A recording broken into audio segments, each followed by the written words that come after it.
Hello there. Moment, please.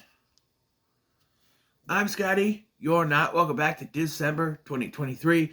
We are talking about Wish Upon a Star, which I found out was originally broadcast on the Disney Channel. But it is not a Disney Channel original movie because it premiered in 96.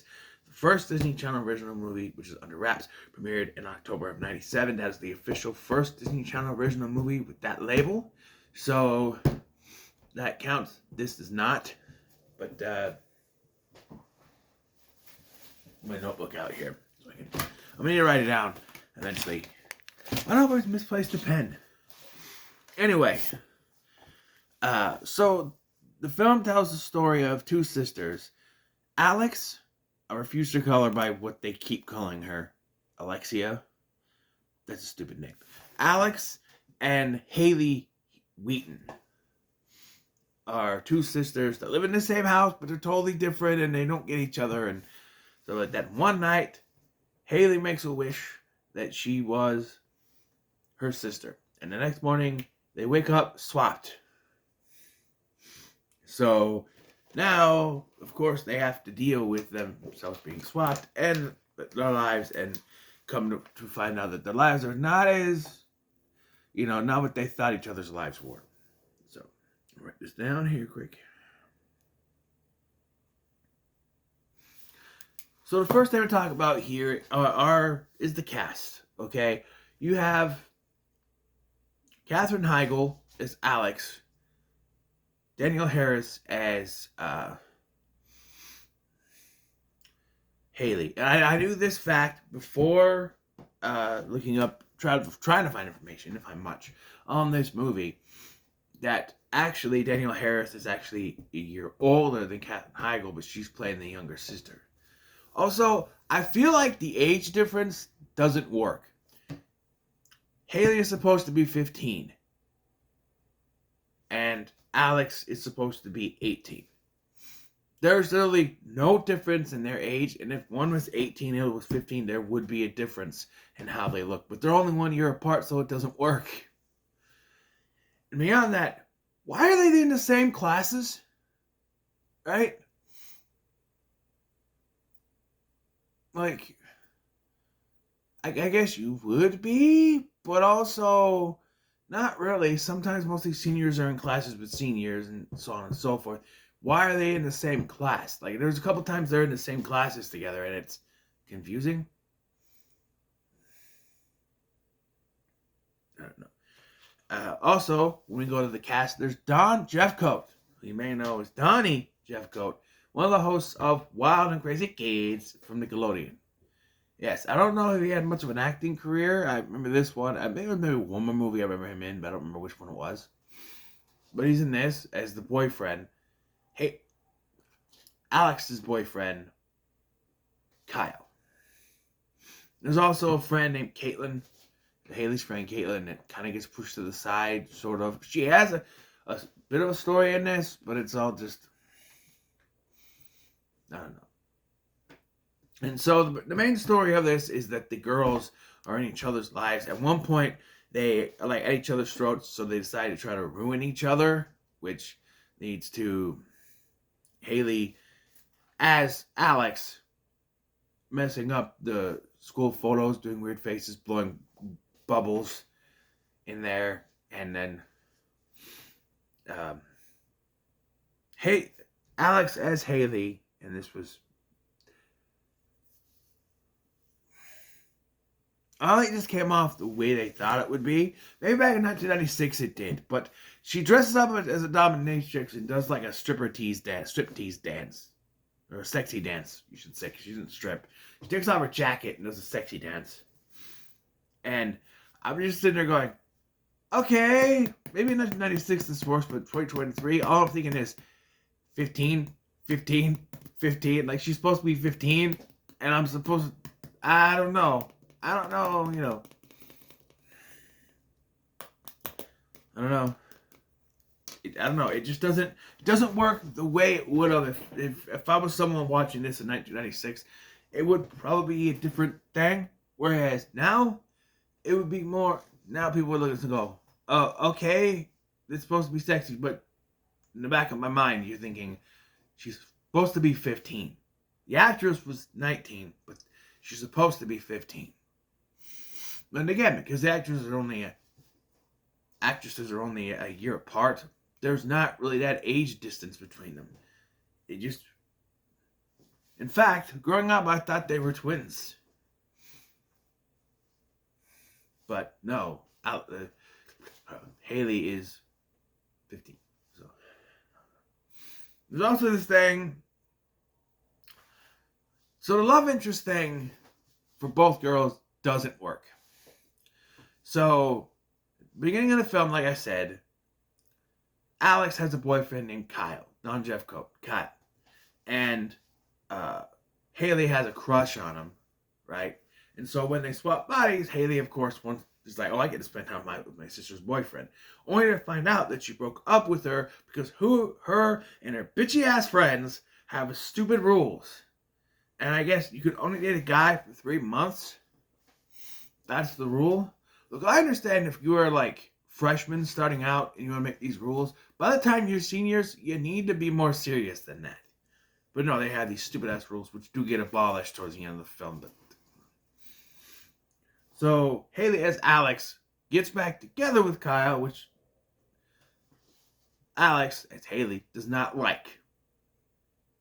So that's when this one-upmanship between the two, they end up getting called to the principal's office.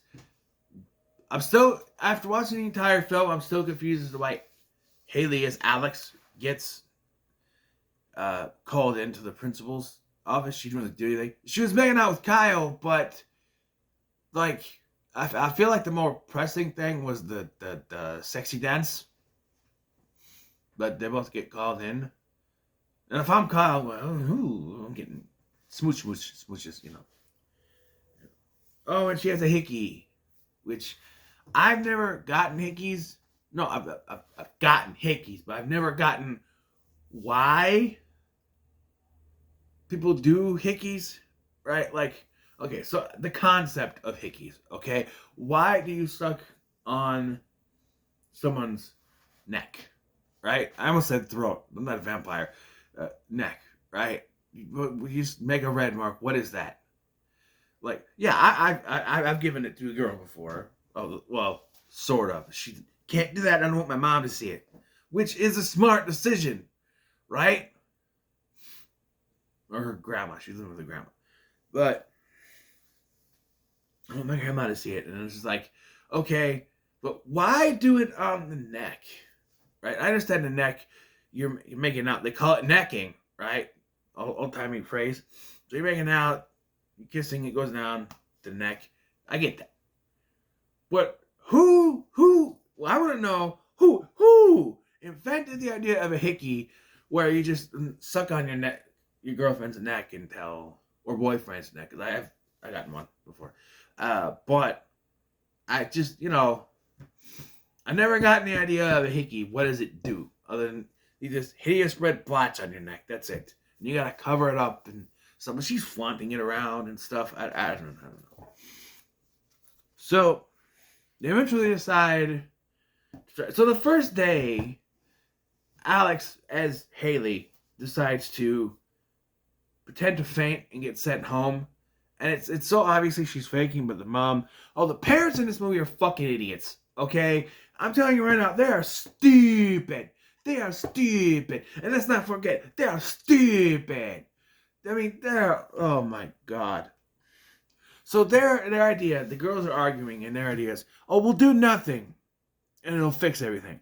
And when things do start to work out with the girls, they take the credit for it. Say, see, we had the right idea.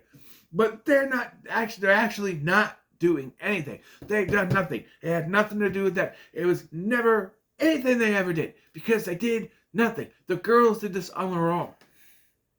These are the worst parental characters I've seen in every kids/teen movie ever. They are the worst. It's clear that when writing the film, they had nothing for the parents to do. So they just had them actually do nothing. And they're terrible. But they take all the credit. Like, there's a meeting with the principal towards the end of the film.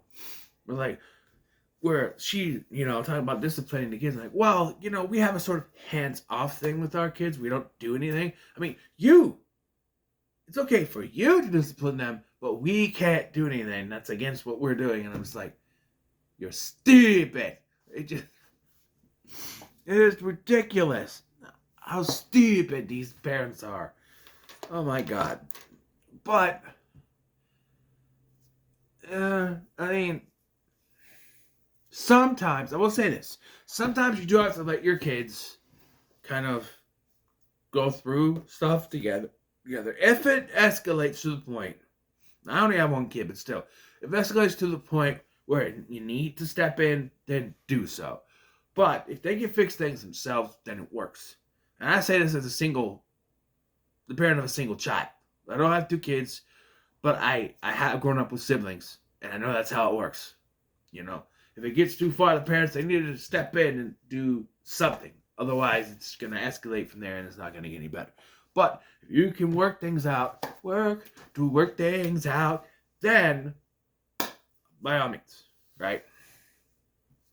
So eventually, they decide, we have to. I do like, though, at the beginning of the movie, when Alex, as Haley, brings a cake, say, okay, make the wish on the cake. And then she goes, well, I wish. No, you can't say it out loud. And then she, the whole thing. And I'm just like, yeah, a cake. That, it's not her, first of all, the birthday wish only works on a birthday. It's not her birthday, so it wouldn't work. Right? I mean, if you watch Liar Liar, you know that wouldn't work. Can't do it again. But also, the whole thing with that one was he didn't mean it the second time. But, so, like I said, the love interest thing is confusing to me. So, Haley as Alex, this is very confusing me to talk about. Haley as Alex gets closer to Kyle. Meanwhile, there's this neighbor boy who had a thing for Haley when he first saw her in the car. Right? By the way, there's this whole thing with, Haley's Alex can't drive because she doesn't know how to drive. So Alex has Haley drive, but she gets in trouble. So now Haley's Alex just drives the entire film. And after a while, she's fine. She tries to drive Kyle home, and he ends up driving her home. He must walk home from there, I guess. Because, yeah. But they have this love interest thing, and by the end of the film, they come full circle with Alex realizes she shouldn't have broken up with Kyle. So they do end up together in the end. And then Haley and the neighbor boy end up together, even though they have not actually had, well, they did. When she was Alex, they had some interactions. But he thought she was Alex. So he was falling for Alex because, she was acting like Haley, but, and the whole thing is that Alex is now a better person and Haley's not as, I don't know what changed for Haley, but you know what I mean. But, yeah, we end up coming to the realization. So at one point they say, okay, the stars are going to be out. By the way, do you know how uncommon, how rare it is for shooting stars to happen? And literally every time they look up at the goddamn sky, a shooting star happens. That is fucking possible. I mean, come on. But they figure out there was one night, clear skies, okay, so they fall asleep. The parents come in and is like, do we put them to bed? I don't know if that's to do anything, but he says, we're not telling them to go to bed, we're putting them to bed. And I'm like, okay, but how did they not wake up? They're not kids, right? They're not children. They're not little 10-year-olds where you can pick them up and carry them. No, they are teenagers where you can't pick them up and take them to bed. Yet you present it as they just took them to the bedroom and put them to bed, and that's it. They didn't wake up. Haley as Alex wakes up and makes the wish, but it doesn't work because we end up finding out that actually they both wished to be the other sister, which is why they swapped. So they have to make the wish at the same time, and of course, wouldn't you know it, the shooting star comes by, they make the wish at the same time, and they swap back, right? And there's a whole thing with Haley's school project that, because they've swapped and they don't care, they learn to care and they end up working together to get that to work. And I think she ends up passing. She said that the scores will be posted on Monday, so I don't think we ever get to confirm that she passed or not, but I'm assuming she did. And Alex becomes the homecoming or winter queen or whatever the fuck it's called. And her friends decide to abolish the rules except for one. The one where they say they'll be friends forever. Which they say is rule number 9. Should not be rule number fucking 1. Rule number 1, we'll be friends forever. That should be the number 1 rule, right? I'm just saying. Also, there is a moment in this we really show that her friends are terrible. During this, when Haley is in Alex's body, she invites Caitlin to sit with them because that is her friend, but Alex says Haley's doing something else. So she's invited to sit with them, and they become kind of close with those, And so, those popular girls, they use her and end up. Apparently, what happened was, this is a hole in this tube of Gorilla Glue. What happened was, that Caitlin invited her friends to dinner, and they said, "Oh, we're gonna throw a party at her house." And so Haley's Alex goes off on them for it. And this is what causes them to change. Also, at one point, the neighbor boy kisses Alex, and Kyle sees this and freaks out. Yeah, it's just a chick flick. Whatever. I grew up watching it all the time, so I guess I was used to this. It didn't feel chick flicky to me because I had watched it before. By the way, I do have a DVD of this somewhere. I couldn't find the damn thing, so I had to watch it off Tubi. Yeah, it's weird watching something for Disney Dis-Cember off Tubi. There's another movie I'm doing too. So anyway, they end up getting back together, like I said, her and Kyle. But the love interest thing, like her and Kyle had no real development. It was all Kyle and Haley in Alex's body. They never had really any development. All we got from the actual Alex was she broke up with him, and that was that. By the end of the movie, she's like, "Oh, I love you." And that doesn't feel earned to me. That just feels, oh, we have to wrap this up. Same thing with Haley and the neighbor boy. They've had interactions, but again, it was her as Alex, not the other way around. So, both times with these guys, it's been Haley doing the heavy work. But where, it really does pay off with Alex, here it's just like, oh, they're getting together because that's what was teased. I don't know, it doesn't make sense. Also, this band that plays, this lead singer lady is way too, she's like, whatever she's freaking doing. And, so there was a moment towards the end here that really made me laugh my ass off. And I don't know why, it just, when it happened, it hit me, and I just couldn't stop laughing my ass off. And it's the principle, right?